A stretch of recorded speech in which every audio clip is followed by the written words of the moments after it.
Fils et du Saint-Esprit. Amen. La grâce de Jésus le Christ notre Seigneur, l'amour de Dieu le Père et la communion de l'Esprit Saint soient toujours avec vous. Bien chers frères et sœurs dans la foi en Jésus-Christ, chers amis et fidèles téléspectateurs de votre émission Au cœur de la foi, à chacun, à chacune d'entre vous, je souhaite la bienvenue. Nous célébrons le 11e dimanche du temps ordinaire de l'année A. Aujourd'hui, chers frères et sœurs, les lectures nous rappellent, et de fort belle manière, combien Dieu a toujours été prévenant à l'égard de son peuple. Combien chacune d'entre nous a du prix à ses yeux. Comme nous le dira en effet la première lecture, il a choisi Israël comme étant son domaine particulier. Il l'a tiré de l'esclavage et en a fait un royaume de prêtres, une nation sainte. Un choix et un amour que Dieu a confirmé et définitivement scellé à travers le sacrifice de son propre Fils, qui constitue la preuve suprême de son amour indéfectible pour l'humanité. Et cette merveilleuse nouvelle, chers amis, que nous rappelle l'apôtre Paul dans notre deuxième lecture, Jésus lui-même la confie à son Église. Il la confie également à tous les baptisés pour qu'ils la proclament à cette multitude de brebis perdues de notre monde. Elle annonce ainsi à notre chère société défigurée par la lèpre du mensonge et de l'injustice. Un Sénégal divisé par les démons hideux de la soif incontrôlée du pouvoir et de l'orgueil humain.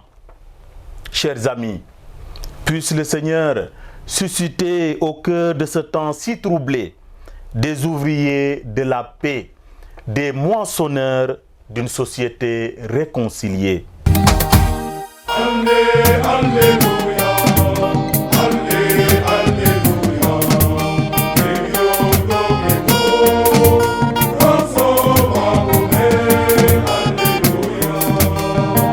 Lecture du livre de l'Exode.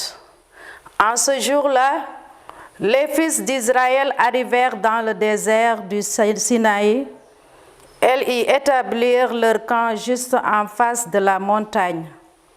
Moïse monta vers Dieu. Le Seigneur l'appela du haut de la montagne.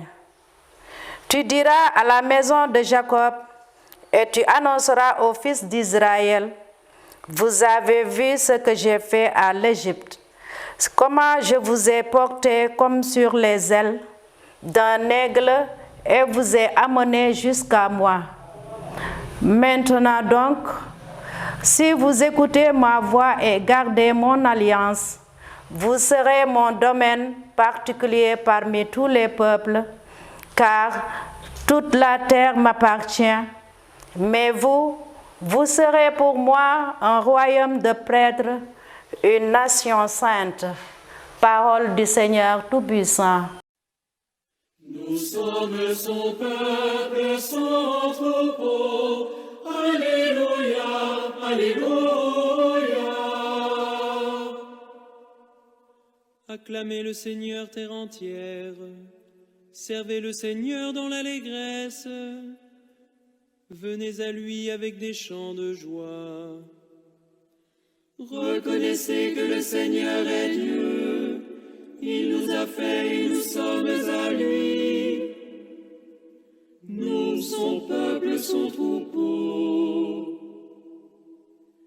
Nous sommes son peuple, son troupeau. Alléluia, Alléluia. Lecture de la lettre de Saint Paul apôtre aux Romains. Frères, alors que nous n'étions encore capables de rien, le Christ, au temps fixé par Dieu, est mort pour les impies que nous étions.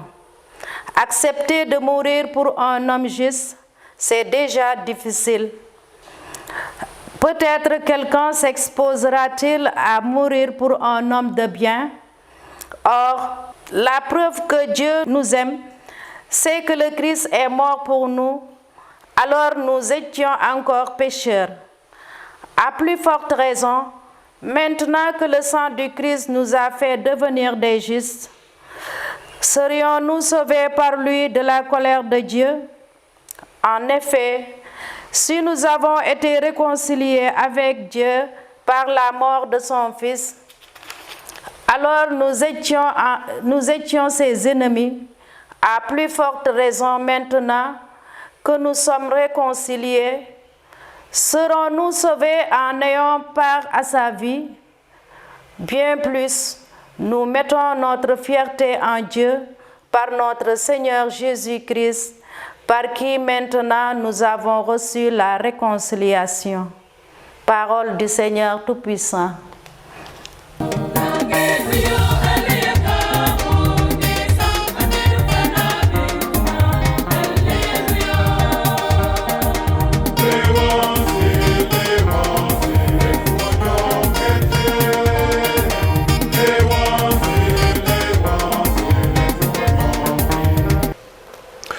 Le Seigneur soit avec vous. Évangile de Jésus-Christ selon saint Matthieu. En ce temps-là, voyant les foules, Jésus fut saisi de compassion envers elles, parce qu'elles étaient désemparées et abattues comme des brebis sans berger. Et dit alors à ses disciples: la moisson est abondante, mais les ouvriers sont peu nombreux. Priez donc le maître de la moisson d'envoyer des ouvriers pour sa moisson. Alors Jésus appela ses 12 disciples et leur donna le pouvoir d'expulser les esprits impurs et de guérir toute maladie et toute infirmité. Voici les noms des 12 apôtres. Le premier, Simon, nommé Pierre, André son frère, Jacques, fils de Zébédée, et Jean son frère, Philippe et Barthélemy, Thomas et Matthieu le publicain, Jacques, fils d'Alphée, et Thaddée, Simon le Zélote et Judas l'Iscariote, celui-là même qui le livra. Ces 12, Jésus les envoya en mission avec les instructions suivantes. Ne prenez pas le chemin qui mène vers les nations païennes et n'entrez dans aucune ville des Samaritains. Allez plutôt vers les brebis perdues de la maison d'Israël. Sur votre route, proclamez que le royaume des cieux est tout proche. Guérissez toutes les maladies. Ressuscitez les morts, purifiez les lépreux, expulsez les démons. Vous avez reçu gratuitement, donnez gratuitement. Acclamons la parole de Dieu. Chers frères et sœurs, nous disons merci au Seigneur Jésus pour ces paroles que voilà, qui aujourd'hui nous font des appels et nous lancent des appels, rappels et appels. Jésus nous rappelle de ne pas être indifférents aux conditions difficiles de ceux qui vivent avec nous et autour de nous, mais nous laisser toucher et interpeller par ces situations difficiles.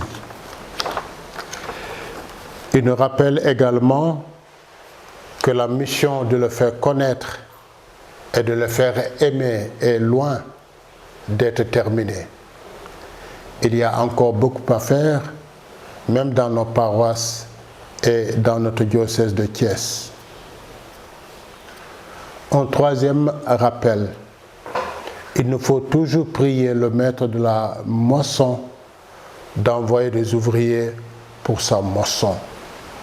Ne pas oublier de prier souvent et très souvent et de faire prier à cette intention que voilà.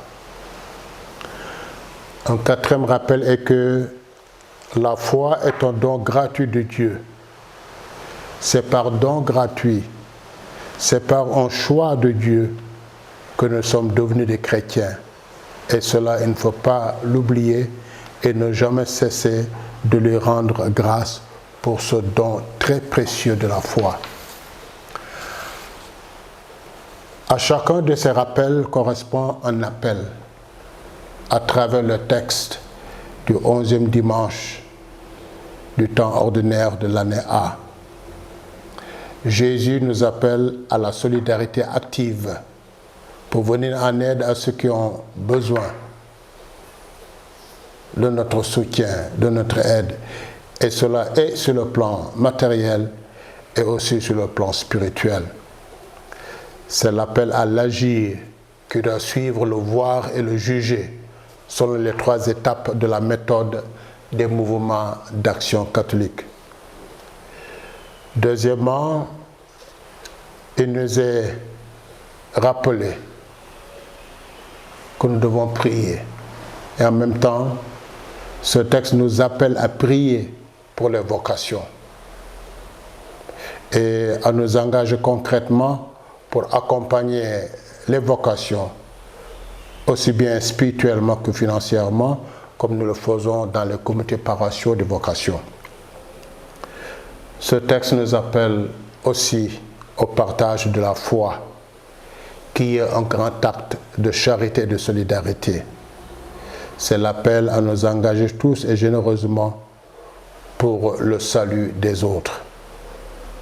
Chers frères et sœurs, l'évangile bien connu que nous venons d'entendre nous rappelle que, comme les apôtres, nous sommes appelés par Jésus et envoyés par lui pour annoncer l'évangile en parole et en acte. Nous sommes appelés et envoyés pour être des bergers les uns pour les autres. Et c'est cela est aujourd'hui pour nous celle de la terre et lumière du monde. Nous rendons grâce au Seigneur pour ces paroles de l'Évangile que nous venons d'entendre. À lui soit la gloire, maintenant et toujours. Amen.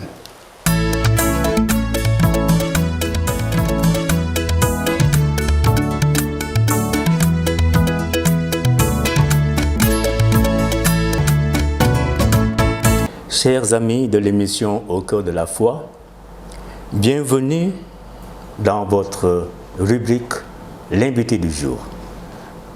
Une fois n'est pas coutume, Sidicom s'est déplacé pour rencontrer le directeur d'une institution de microfinance au service de l'économie solidaire. Nous lui donnons la parole au fin de se présenter à vous. Directeur. Oui, merci M. Badji d'être venu nous rendre visite au niveau de nos bureaux ici à Thiès. Je m'appelle Lamine Gueye, Mamadou Lamine Gueye, directeur général de Cori Microfinance depuis sa création en 2005. Voilà. On dit que vous êtes pionnier dans la microfinance. À quand date la création de microfinance, directeur? Oui, mais justement, cela fait maintenant plus de 20 ans pratiquement. Parce que Cori, en fait, est le résultat de la fusion de 2 programmes de microfinance. Un programme qui était conduit par Catholic Relief Services, que vous connaissez, une ONG de l'Église catholique des États-Unis, et la Caritas Sénégal. À un moment donné, donc, à partir de l'année 99, parce que le programme avait démarré en 95, ils ont constaté en tout cas le succès au niveau de ce programme. Et comme les 2 ONG n'avaient pas mission, en tout cas, d'être dans le secteur financier, ils ont commandité une étude dans le but de voir comment institutionnaliser le programme. Et c'est ce qui s'est passé durant la phase 2000 jusqu'en 2005 pratiquement. il y a eu énormément d'études, de rencontres qui ont été faites, de discussions au sein de la conférence épiscopale, au sein de l'ensemble des acteurs impliqués. Et c'est ça qui a donné naissance à cette institution. C'est pourquoi en termes d'âge, on nous dit 2005, mais le programme 95 en réalité depuis 95. Et c'est vraiment les premiers balbutiements des premiers crédits à travers un système que nous appelons banc villageois. Peut-être nous y reviendrons tout à l'heure dans les discussions. D'accord, directeur.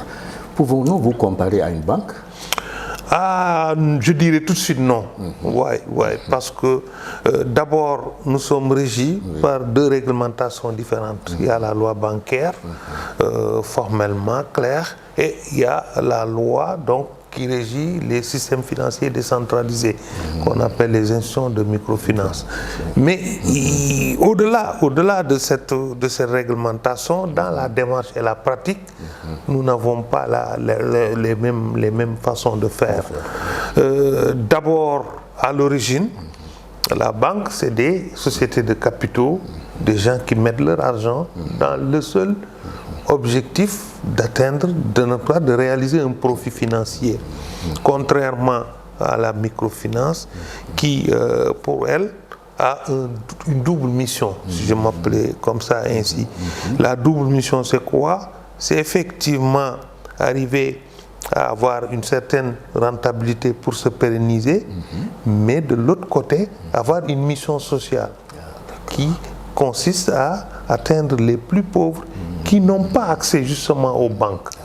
Donc pour nous, c'est vraiment le segment de population qui difficilement aurait même pu ouvrir un compte, encore moins disposer d'un crédit au niveau de la banque. Nous, c'est cette clientèle qui nous intéresse et qui est notre cible et notre priorité. Donc on est vraiment différent de la banque. C'est bon à savoir. Ouais. Voilà. Mais quelles sont les missions de Cori?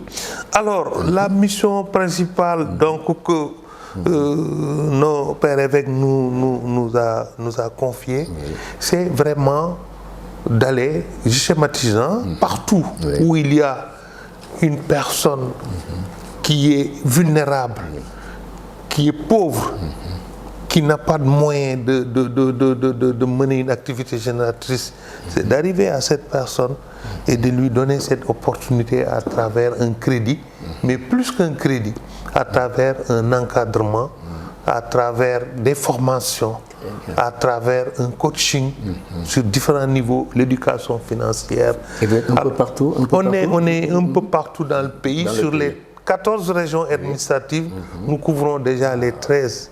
Ouais, il n'y a que pour le moment la région de Matam qui n'est pas couverte, mais nous avons donc une perspective pour pouvoir couvrir Matam. Donc c'est vraiment notre mission, c'est de contribuer durablement à la promotion économique des micro-entrepreneurs pauvres, mais principalement les femmes. Ouais, population vulnérable, mais principalement les femmes. Tout à l'heure, peut-être qu'on va développer. La femme, pour nous, c'est la cible privilégiée. Non, c'est une histoire. Hein? On ne s'est pas levé un beau jour donc, pour dire on finance prioritairement les femmes. Je vous ai parlé de ces deux projets, programmes microfinance de CRS et de Caritas, qui ont cheminé pendant quelques années, 5-6 ans, et qui ont évalué. À l'époque, nous ne financions que des groupes. Alors, ce qui est ressorti des évaluations, c'est que tous les groupes, qui étaient des groupes exclusivement femmes, n'avaient aucune difficulté pour prendre le crédit, pour payer, pour épargner. Mais les autres groupes, c'est-à-dire les groupes mixtes, qui avaient des hommes et des femmes, et les groupes exclusivement hommes, nous ont posé énormément de difficultés. Et à l'analyse, on se rend compte que le problème, ce n'était pas la méthodologie, ce n'était pas la démarche, ce n'était pas la première, c'est les hommes. C'est ce qui nous avait amené d'ailleurs dans une première étape de notre existence, Cori, d'exclure totalement. Au début, c'était exclusivement femmes. compte tenu donc des résultats de cette analyse que je viens de vous livrer.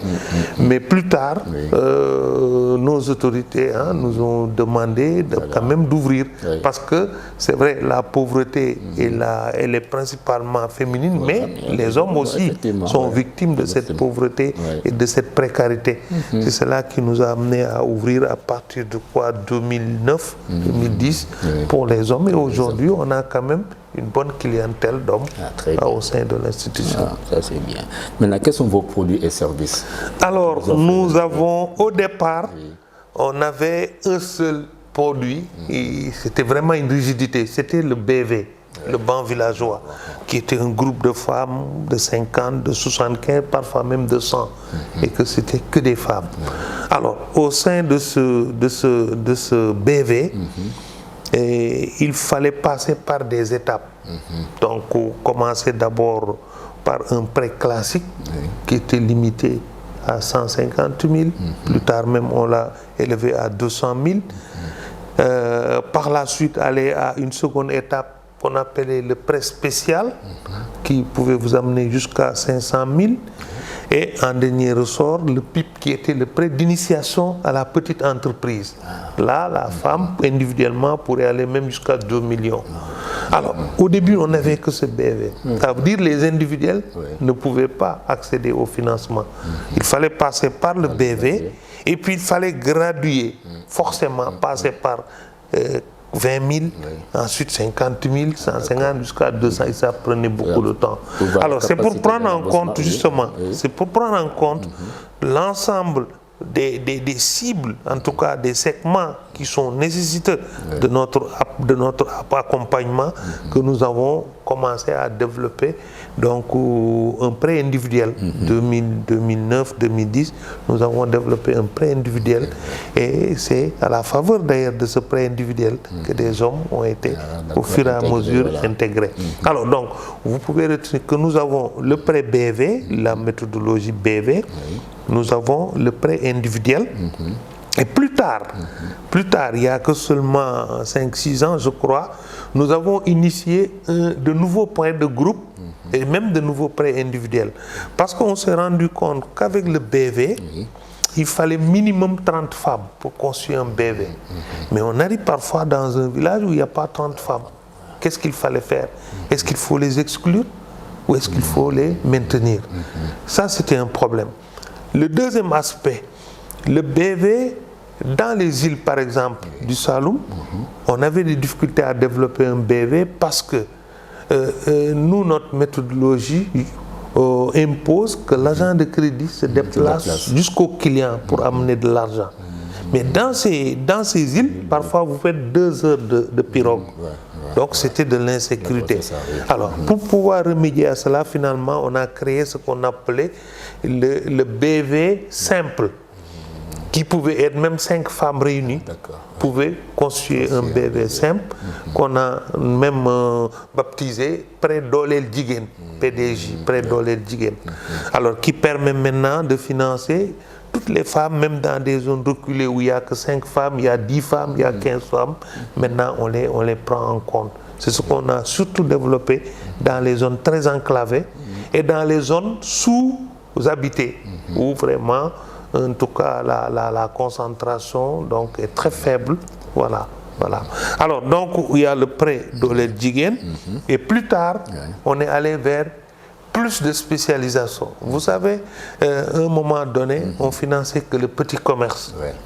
Parce que les femmes excellent dans cette activité de petit commerce. Mais ce petit commerce, je regrette, ce n'est pas de la valeur ajoutée. Ce n'est pas ça qui apporte de la valeur à l'économie nationale. C'est pourquoi on a réfléchi et nous sommes retournés maintenant vers des activités de production qui créent de la valeur. C'est pourquoi nous sommes allés vers l'agriculture, vers l'élevage, vers l'aviculture, etc., etc. Et ça nous a valu énormément de succès aujourd'hui, où nous faisons beaucoup donc, de financement en campagne, jusqu'à pratiquement 2 milliards par campagne agricole, donc sur l'agriculture sous pluie, mais aussi sur l'agriculture irriguée. Ensuite, en fonction des besoins des femmes, nous avons développé ce qu'on appelle les prêts énergie solaire. c'est quoi? Des zones reculées où il n'y a pas le réseau Sénélec. Les villages ont besoin d'avoir un éclairage domestique. Nous avons développé avec des partenaires donc le financement de kits solaires qui vous permettent de disposer de 3 ou 4 lampes solaires, voilà, et qui vous illuminent pendant 8 heures de la nuit.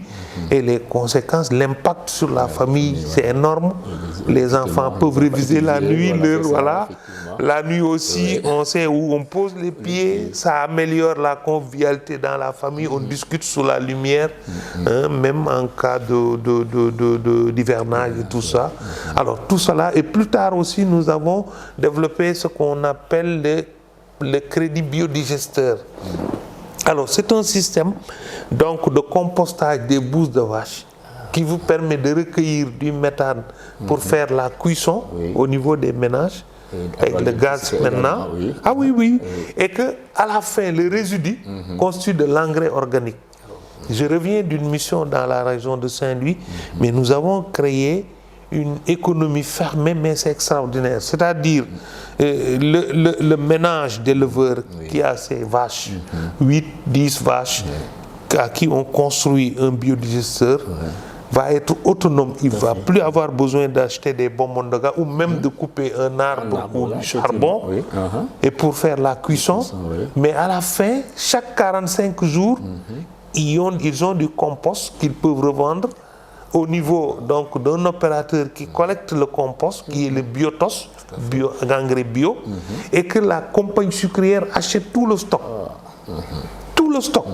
Et c'est un circuit fermé qui est extraordinaire et nous nous sommes engagés même au niveau national pour financer bientôt 1600 biodigesteurs pour des familles vulnérables. Alors donc, Cori vraiment a pu, durant ces dernières années, diversifier son offre. Et il y a des services aussi. On a la digitalisation des opérations comme la banque toilette. Pour être en phase avec. Voilà. Aujourd'hui, si vous avez un compte à Cori, on vous donne la possibilité de relier votre compte avec le compte Orange Money, par exemple. Alors ça signifie quoi? Que maintenant, si vous voulez faire une opération de versement, vous pouvez juste rester chez vous ou au niveau de votre lieu de travail et d'envoyer l'argent directement sur votre compte.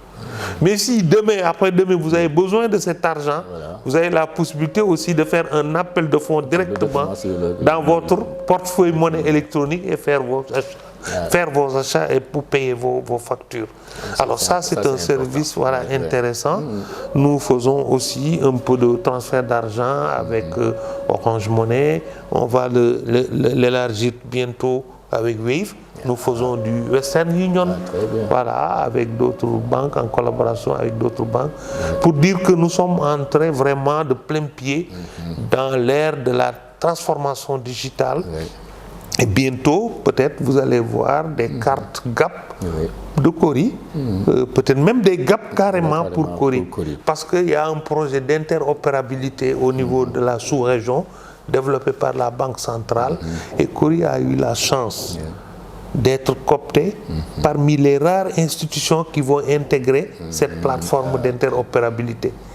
Il fallait remplir un certain nombre de critères de rentabilité, de solidité financière, mais surtout de solidité de l'architecture informatique. Et nous avons rempli toutes ces conditions. Donc bientôt, on aura, peut-être ça ne va pas durer très longtemps, 2-3 ans maximum peut-être, Cori pourra émettre ses propres cartes bancaires et installer ses propres GAP, ou en tout cas pouvoir utiliser les GAP des autres, parce que tout le système sera interopérable. Vous pouvez avoir une carte Cori retirée chez BICIS, retirée chez CBAO, retirée chez Orabank et vice-versa. Tout à fait, ça c'est une belle innovation. Donc on est en train vraiment d'élargir, mais tout cela est accompagné par des systèmes de contrôle, de sécurité, de traçabilité, de gestion des risques. Parce que plus vous allez vers un peu l'élaboration de technologies comme ça, la piraterie, voilà, la cybercriminalité, tout cela vous êtes exposé, et même le blanchiment des capitaux. Donc nous sommes en train de mettre tout un dispositif sécuritaire, et nous sommes abonnés à une plateforme donc de cybersécurité où nous adhérons, mais nous payons un peu, mais qui nous couvre de toutes les attaques donc de cybercriminels. Tout à fait, je comprends, c'est très bien. Mais monsieur le directeur, pouvez-vous nous partager, c'est vrai qu'il y a une belle embellie que vous avez peint, etc. Mais est-ce que vous pouvez nous partager quelques difficultés rencontrées depuis la création de Kori? Alors, oui, les difficultés, il n'en manque jamais. Je crois que même s'il n'y en avait pas, on n'aurait pas raison, chacun de nous, de faire ce qu'on est en train de faire. Parce que c'est face aux difficultés, face aux challenges, aux défis, qu'on évolue toujours vers le meilleur. Alors, des difficultés, il y en a de plusieurs ordres.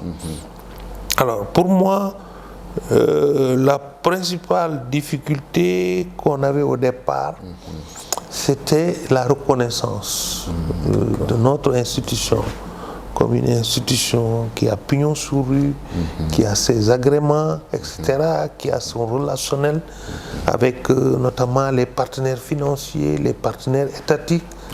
Et au début, en général, c'est très difficile parce que les gens doutent. Parce que, je vous dis, au départ, on était parti avec un portefeuille de 800 millions. Aujourd'hui, on est à 15 milliards. Donc, on a fait autant de chemin. Mais si on a fait autant de chemin, c'est qu'on a réussi à convaincre nos partenaires, à convaincre, en tout cas, les autorités, que nous avons un système qui peut fonctionner bien. Et l'État vous soutient? L'État nous subventionne. Ah non. L'État ne nous subventionne pas. Il arrive par contre que l'État domicilie des fonds à notre niveau. Ça peut être des financements que nous gérons pour le compte de l'État, mais ça peut être parfois aussi des fonds de garantie, pour promouvoir tel ou tel domaine donc, de l'économie nationale. Et là, nous signons des conventions avec l'État, nous rendons compte, etc. etc. Alors, l'autre difficulté, c'est d'avoir un personnel et de pouvoir fidéliser. Ah oui, parce que la microfinance, il n'y a pratiquement pas, on ne peut pas vous dire, il y a des écoles qui commencent maintenant à livrer quelques certificats ou trucs de microfinance, mais c'est sur le terrain qu'on l'apprend. Moi, j'ai une formation d'agronome à la base, d'ingénieur agronome. Je suis devenu, quelqu'un du secteur de la microfinance. Donc, on recrute des jeunes, souvent, des jeunes diplômés, qui font de l'économie, d'autres droits, d'autres sociologie. Et il faut les former. Mais il faut les former, mais il faut savoir les garder. Parce que si vous ne réussissez pas à les garder, maintenant le marché de l'emploi est ouvert, ils vont partir. Et c'est une perte énorme. Donc ça, nous l'avions réussi jusqu'à maintenant. Mais de plus en plus, c'est l'inverse. Parce qu'il y a de nouveaux acteurs qui entrent dans le secteur de la microfinance. Ce n'est plus les mutuelles qu'on a, mais maintenant, c'est des sociétés anonymes, très puissantes, portées par des banques. Je ne veux pas les citer ici, mais vous devez les connaître. Portées par des banques qui viennent avec tous les moyens nécessaires, construire des sièges, etc. et commencer à recruter. Et eux, ils ne vont pas prendre des nouveaux pour les former, mais ils vont prendre les meilleurs chez nous. Et ces derniers temps, malheureusement, nous avons enregistré un certain nombre de départs à cause de cette situation. Alors eux, ils ont peut-être plus de moyens financiers que nous, mais nous, pour contrer un peu ce courant, nous utilisons les valeurs. Ces valeurs-là qu'on nous a enseignées, ce n'est pas l'argent qui est mis en priorité, mais c'est l'épanouissement de la personne. Nous avons une culture ici qui permet à l'agent de s'épanouir. Il y en a qui sont partis, mais après quelques mois, ils disent qu'ils auraient dû rester. Parce qu'ici, on ne vous met pas la pression, on vous responsabilise, on vous valorise. Ce n'est pas de l'argent, mais c'est important. Et ça, nous le tirons de la doctrine sociale de l'Église. Tu vois le compendium ici. Ouais. La solidarité. Ça, oui, la solidarité. Hein? La solidarité. Le respect de la dignité de la personne humaine. C'est important. Le partage. Le partage. Le respect du bien commun, etc. Donc toutes ces valeurs ensemble, c'est ça qui devrait régir tout notre comportement. C'est pourquoi beaucoup sont partis, mais beaucoup regrettent. Il y en a même qui souhaiteraient revenir. Parce qu'ils me disent, bon, j'ai eu 50 000 ou 100 000 de plus, mais je ne m'épanouis pas. Je ne m'épanouis pas.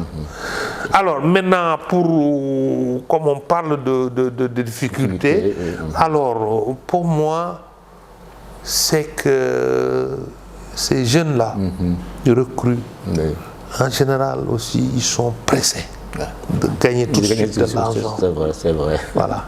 Et vous avez dû le constater, chaque année, il y a des cas de fraude dans les institutions de microfinance. Et même dans les banques, d'ailleurs. Alors, et ça, c'est dommage.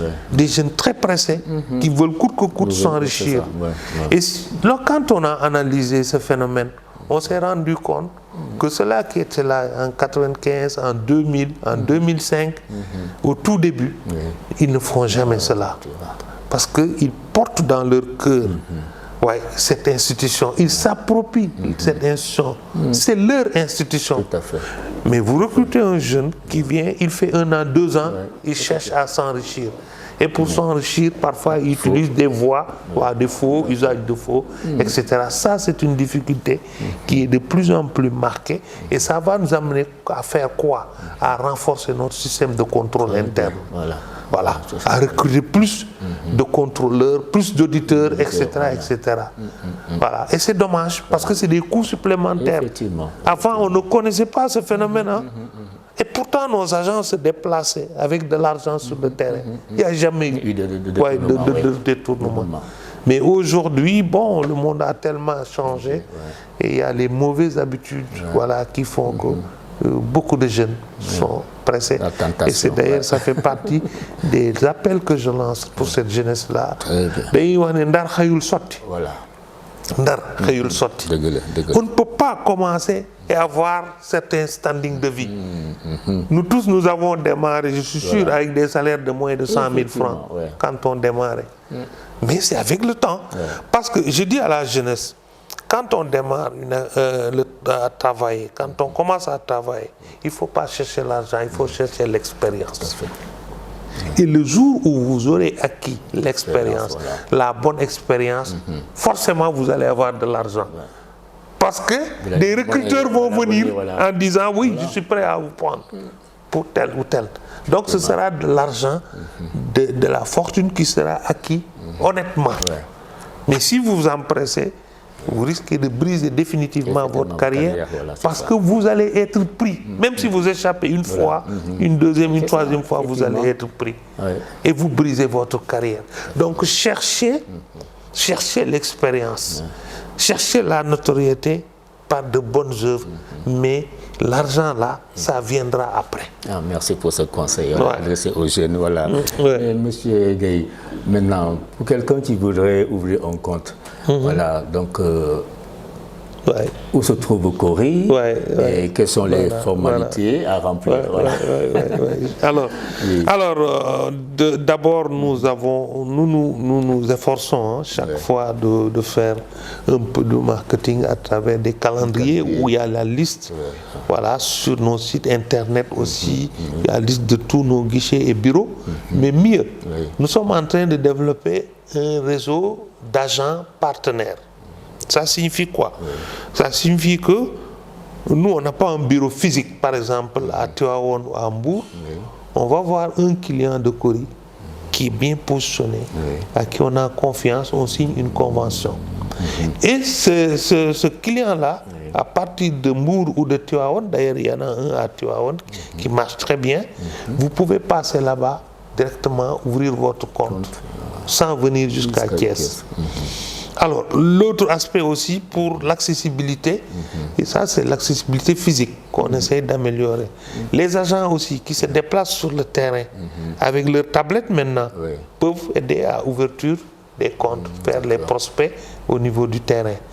Mais les montants qui sont demandés aussi sont relativement faibles. Chez nous, pour un individuel, c'est 10 000 francs que vous apportez. Voilà, pour ouvrir un compte, 2 photos d'identité, une photocopie de la carte nationale d'identité. Voilà. Pour les groupes, groupement de femmes, groupement de jeunes, c'est 12 500 qu'il faudra apporter avec un peu les photocopies d'identité des 2 ou 3 signataires. Parce que c'est un groupe, il faut au moins 2 signataires. Donc c'est très rapide, vous pouvez le faire en quelques minutes en agence ou dans les guichets ou à travers nos agents partenaires qui sont sur le terrain. Est-ce que vous êtes, vous avez des contacts avec d'autres services du diocèse? Par exemple, si je prends l'exemple de l'enseignement, est-ce que vous êtes connectés? Voilà, c'est ça. Ou bien est-ce qu'ils sont sensibilisés par rapport à vos offres et services? Oui. Là, je crois qu'il y a toujours un travail à faire. Nous avions eu l'occasion de tenir, par exemple, des réunions d'information avec l'UCS, l'Union du clergé. C'était pour qu'à leur tour, les prêtres puissent constituer des relais au niveau de leur paroisse et tout ça. Alors, au niveau des Caritas, là, il n'y a pas de problème parce que les Caritas représentent les diocèses au niveau de l'Assemblée générale de Cori. Ce qui fait que chaque fois, ces Caritas diocésaines ont une opportunité d'avoir un financement d'un partenaire dans lequel il y a un volet microcrédit en général et qu'elle confie ça au niveau à Cori pour la gestion sur la base d'un contrat. On aurait quand même souhaité que toutes les structures de l'Église du Sénégal puissent apporter quelque chose dans la consolidation de l'acquis que constitue Cori. Par exemple, en termes de capital, aujourd'hui, c'est les diocèses à travers les Caritas, mais moi je crois que l'enseignement, peut-être d'autres structures, il y a Claire Afrique, il y a toutes les structures, en tout cas institutions de l'Église, qui disposent de revenus importants, de ressources, pourraient venir à Cori, soit faire des dépôts à terme qui sont rémunérés, soit en tout cas prendre des parts de capital, sachant que c'est leur affaire en réalité. Ce n'est pas réservé seulement à la Caritas, c'est toute institution. Maintenant, nous avons un travail, en tout cas perpétuel, à faire. On l'a déjà fait auprès des évêques. Moi, il m'arrive presque chaque mission sur le terrain. Je trouve une audience avec l'évêque du diocèse, discuter avec lui, essayer de voir. Et les évêques sont très informés maintenant. Et ils savent que cette affaire-là, tout le monde doit s'y impliquer et contribuer à sa pérennisation de la banque. Mais en tout cas, on profite de l'occasion pour remercier l'Union du clergé et Monseigneur André Gueye, qui est responsable un peu de tout ce qui concerne l'UCS au niveau de la conférence épiscopale, qui a facilité ce travail-là. Oui, ça vraiment, c'était le lieu de... Vivement que les autres structures suivent, vraiment. Merci beaucoup. En tout cas, nous vous encourageons, nous vous félicitons. Parce qu'ici, on est dans un beau joyau, vraiment. Merci beaucoup. Et puis ça a été construit sur fonds propres. Sur fonds propres. Vraiment, nos encouragements. Merci beaucoup. Nos encouragements. Que Dieu vraiment vous donne la claire vision de ce que vous voulez faire. Pour surtout, comme vous l'avez dit, la population vulnérable. Merci beaucoup. En tout cas, merci. Ça, c'est notre credo. On dit que notre satisfaction, on ne pourra jamais l'atteindre. Tant que celles-là, surtout ces femmes-là pour qui nous travaillons, ne sont pas satisfaites. En tout cas, merci beaucoup. Merci encore. Merci.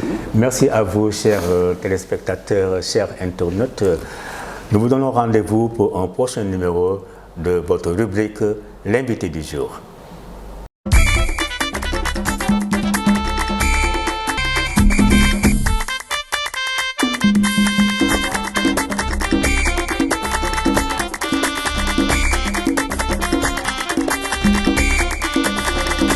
Chers frères et sœurs, bienvenue dans la rubrique « Ça s'est passé chez nous » dans votre émission dominicale au cœur de la foi.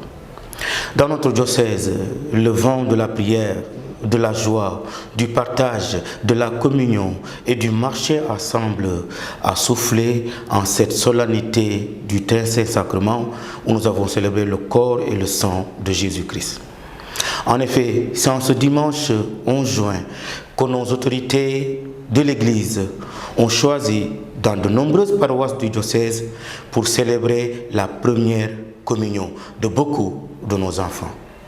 Nous sommes venus, parents, accompagner nos enfants, filleuls, frères ou sœurs, à recevoir Jésus, pain de vie, pain d'amour et pain d'effort. La paroisse Saint-François-Xavier de Poutre dans le Diender n'était pas en reste. Ces enfants, très beaux, le visage radieux et joyeux, se sont avancés vers l'autel du Seigneur pour recevoir Jésus hostie. Je vous propose le reportage de notre équipe de Cédicom qui était à Poutre.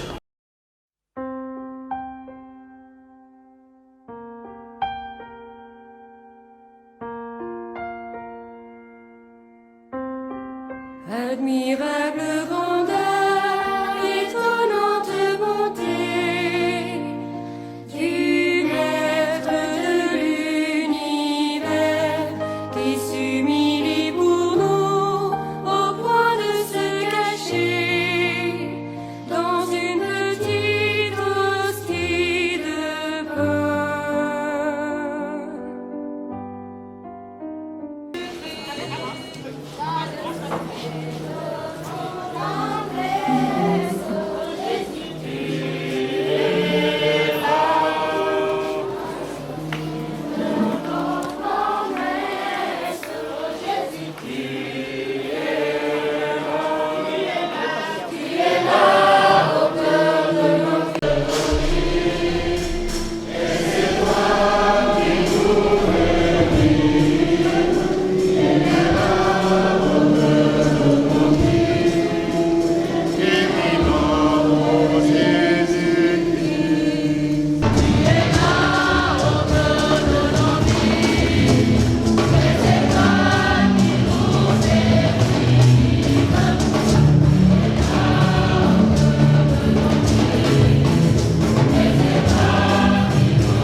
L'amour de Dieu le Père et la communion de l'Esprit Saint soient toujours avec vous.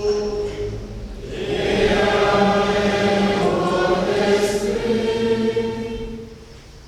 Voilà, cher Abbé Éric Dolène, curé de cette paroisse, et à vous, ces vicaires, cher Abbé Osario, chères religieuses, chers responsables de cette communauté, Chers frères et sœurs, chers enfants, alors j'aimerais à l'entame de cette grande célébration vous dire toute ma joie de participer à cette Eucharistie. Vous exprimer, chers amis, ma profonde gratitude pour l'honneur que vous me faites en me donnant l'occasion de présider cette assemblée de prière qui accueille en ce jour beaucoup de nos enfants qui vont recevoir pour la première fois de leur vie le corps et le sang du Christ. Alors, chers amis, un seul sentiment doit nous habiter tout au long de cette journée. Action de grâce. Oui, action de grâce, que signifie d'ailleurs la messe. L'Eucharistie signifie action de grâce. Alors nous disons merci au Seigneur de nous aimer malgré nos faiblesses. Merci au Seigneur d'avoir donné sa vie pour nous, cette vie que nous allons recevoir aujourd'hui. Merci au Seigneur d'avoir voulu continuer de nous aimer et de prendre bien soin de nous en nous invitant à prendre part à son repas. Alors au moment d'entrer dans cette célébration, nous nous tournons vers notre Père qui nous accueille avec tant d'amour et nous lui demandons pardon pour toutes les fois où nous n'avons pas été remplis de son amour, pour toutes les fois où nous n'avons pas été des témoins de cet amour que nous allons recevoir. Nous nous tournons avec confiance vers lui et nous lui demandons humblement pardon. Je confesse à Dieu Tout-Puissant. Je reconnais mon et je péché en pensée, en parole, par action et par omission. Oui, j'ai vraiment péché. C'est pourquoi je suis la bienheureuse Vierge Marie, les anges tous les saints, et vous aussi les frères et sœurs, priez pour moi, Seigneur notre Dieu. Que Dieu Tout-Puissant nous fasse miséricorde, qu'il nous pardonne nos péchés et nous conduise à la vie éternelle. Amen. Regardez l'humilité de Dieu. Regardez l'humilité de Dieu. Regardez l'humilité de Dieu et faites-lui l'hommage de vos cœurs.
La communion que nous allons recevoir aujourd'hui va faire naître en nous beaucoup de choses. La communion que nous allons recevoir va faire naître en nous beaucoup de choses. D'abord, il va renforcer quoi? Notre foi. Notre foi, c'est important. On ne vient pas à l'église comme ça parce que tout le monde vient, on vient. Non. Parce qu'on vient répondre à un appel. L'appel de Jésus-Christ qui a donné sa vie pour toi. Il a donné sa vie pour toi aujourd'hui. Et donc, recevoir la communion, voilà, doit signifier pour nous vraiment raffermir ce lien qu'il y a entre nous et avec Dieu. La communion également doit créer un lien entre nous qui vivons, nous qui mangeons, nous qui sommes ici. Amatou qui sérère, amatou qui mangagne, amatou qui njaago, amatou qui wolof. lan moo am mooy ñëpp di ñu bokk. La communion que nous allons recevoir aussi doit nous communiquer la joie et l'assiduité à partager la messe. am na ñoo xam ne bi ñu dem messe nga nekk nga yor am sa première communion doo dem messe. Chrétien bu dul dem messe loolu musiba la. Alors vous allez recevoir aujourd'hui, donc soyez les premiers à dire à vos parents à dañu dem messe. Allons-y à la messe. ku dul dem messe parce que ñun ñii ay mbokk lañu ay mbokk dañu ne mbokk dañ koy seeti mbokk dañuy wax itam ci moom mbokk dañ koy dox di ko wax comme ni ñu ko waxee boo ñëwul foo xam ne foofu la ñuy daje mais yow la ngay xam ci jàngu bi ah 1 2 ñu ne la ca apostasie na 1 2 ñu ne waaw kii bon may nañ ko liggéey xaaral bon garaawul bàyyi Yeesu dina xaar après bàyyi ma dem jël liggéey loolu moo ñuy dugal ko moo tax chaque messe doit vraiment pousser en chacune de nous permettant le désir de venir rencontrer les autres. Il y a des habits pour la messe, il y a des habits pour aller booy dem ci ministère nga foog ne da ngay sol xaw ma la ngay sol. Voilà, donc il faut que nous ici aussi nous respections ce que nous sommes, ce en quoi nous croyons, celui en qui nous croyons. La manière de s'habiller, la manière de communier, jàngal nañ leen ko xam na. Voilà, c'est important. Vous ne recevez pas du pain comme ça. Vous recevez Jésus lui-même. Ne l'oubliez pas, vous recevez Jésus lui-même.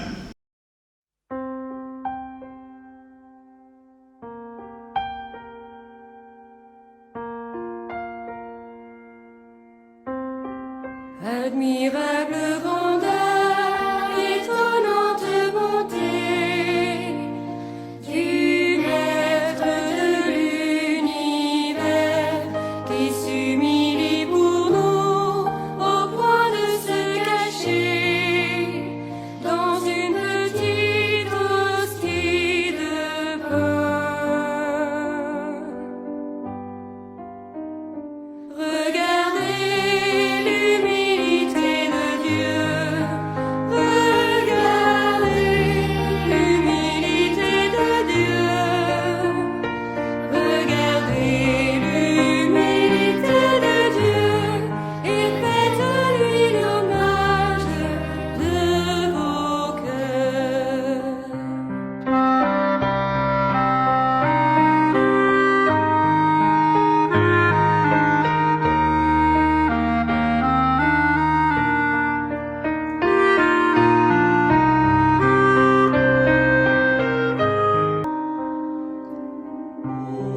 Faites-vous tout petit, vous aussi devant Dieu, pour être élevé par lui. Regardez bien pour vous, offrez-vous tout entier à ce qui se donne à vous. Regardez l'humilité de Dieu, regardez l'humilité de Dieu, regardez l'humilité de Dieu et faites-lui l'hommage de vos cœurs. Aujourd'hui, nous avons eu la joie de célébrer la fête du Saint-Sacrement avec la réception de la première communion pour nos enfants. Nous avons eu la joie aussi d'accueillir l'abbé Armand Gambédiaï, responsable de notre service de communication et qui a servi aux enfants aussi au Bénin, où même les adultes ont pu en profiter. Nous prions pour ces enfants afin que la vie divine qu'ils ont reçue aujourd'hui continue de les éclairer pour qu'ils soient des artisans de paix. Et c'est ce message de paix que notre évêque a lancé hier quand il a fait les confirmations. C'est ce même message que nous répercutons aujourd'hui. Nous devons tous lutter contre toute forme d'injustice. Mais notre modèle de lutte, c'est Jésus-Christ et Jésus-Christ seulement. Et c'est pour cela que l'évêque invite tous ses fils à manifester dans la paix et à ne jamais manifester pour détruire le bien d'autrui ou bien à manifester pour voler le bien d'autrui. C'est ce message que nous répercutons aujourd'hui au-dessus de notre évêque. Et le vendredi prochain, M. André a demandé qu'on prie pour la paix au Sénégal. Et dans notre paroisse aussi, nous nous joignerons à cette prière pour prier pour la paix au Sénégal.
Civil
Chers frères et sœurs, chers téléspectateurs, retenez et inscrivez dans vos agendas les annonces suivantes de notre diocèse de Thiès. L'inauguration du bâtiment multifonctionnel de l'Institut Claire Amitié de Thiès est prévue le samedi 24 juin. Au programme, nous aurons la messe solennelle présidée par son Excellence Monseigneur André Gueye à 10h, suivie de la coupure du ruban, de la bénédiction des locaux et d'une exposition vente. Des discours et témoignages de jeunes filles issues de Claire Amitié Thiès. Un repas fraternel vous sera servi et dans l'après-midi, nous ferons monter la joie dans une ambiance culturelle. La paroisse Saint-Jean-Baptiste de Thiès vous invite à sa fête patronale prévue les 24 et 25 juin. Son Excellence Monseigneur André Gueye va appeler au diaconat 7 de nos fils. Il s'agit de Jean-Pierre Namerbas de la paroisse Sacré-Cœur de Mbacké, de François Diop de la paroisse Saint-Père-Lalanne de Diassap, de François Josier Fey de la paroisse Saint-Augustin de Babac, de Pascal Fey de la paroisse Saint-Marcel de Fondaine, d'Étienne Mbadnour de la paroisse Saint-Joseph Travailleur de Ndondol, d'Ignace Nyuki de la paroisse Marie-Reine de l'Univers et de Jean-Emmanuel Tine de la paroisse Jésus Ouvrier de Mboro. Son Excellence Monseigneur André Gueye invite tous les diocésains et tous ceux qui connaîtraient un empêchement à cette ordination de bien vouloir avertir l'autorité diocésaine. Je vous donne rendez-vous pour un prochain numéro dans votre émission Au cœur de la foi. Bien, chers amis, chers frères et sœurs, nous voici arrivés au terme de ce rendez-vous dominical. Nous prions encore notre Seigneur.